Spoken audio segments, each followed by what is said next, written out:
Hello बच्चों, आइए इस प्रश्न को पढ़ते हैं। किसी स्प्रिंग से बंधे द्रव्यमान m की आवृत्ति f है, जो f बराबर c m की घात x k की घात y से संबंधित है।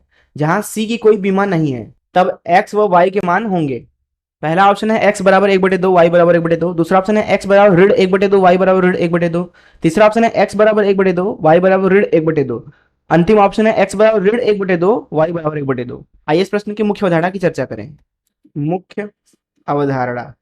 तो यहाँ पे अगर हम बात करें एक द्रव्यमान की विमी सूत्र की, जिसको कुछ इस तरीके से डिब्बे में डाल के लिखते हैं, ये दरअसल बराबर होता है m की घात 1 के। वही बात करें अगर आवृत्ति की, जिसका मान होता है 1/t, तो इसका विमी सूत्र हो जाएगा 1/t के बराबर। ये दरअसल आएगा t की घात ऋण 1 के बराबर। तो इस मुख्य अवधारणा का इस्तेमाल करके आइए इस प्रश्न को हल करें। यहाँ पर हमारे प्रश्न में एक सूत्र दिया गया है, f बराबर c m की घात x k की घात y। बोले रहे c की कोई विमा नहीं है। इसका मतलब यह है कि अगर हम f की विमा लिखना चाहें तो वह दरअसल होनी चाहिए m की घाते x गुणे k की घाते y के विमी के सूत्र के बराबर, क्योंकि c की कोई विमा है ही नहीं।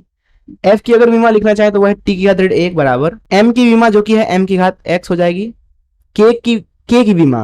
अब हम अगर हम बात करें स्प्रिंग की, तो स्प्रिंग में बल लिखा जाता है F बराबर k x के बराबर।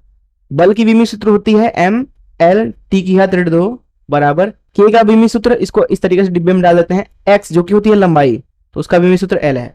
तो यहाँ से k का जो विमी सूत्र है वो होता है m t की घात ऋण 2।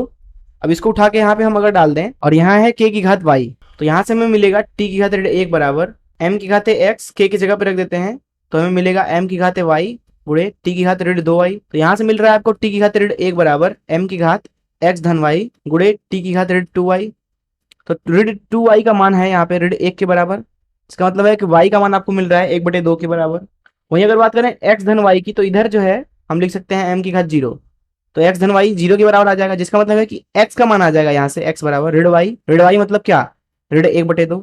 तो यहाँ अगर हमें जो c है दिए गए सूत्र में, अगर ये विमा रहित है, तो हमें x का मान मिलना चाहिए ऋण 1/2 और y का 1/2। आइए देखिए कौन सा ऑप्शन सही है।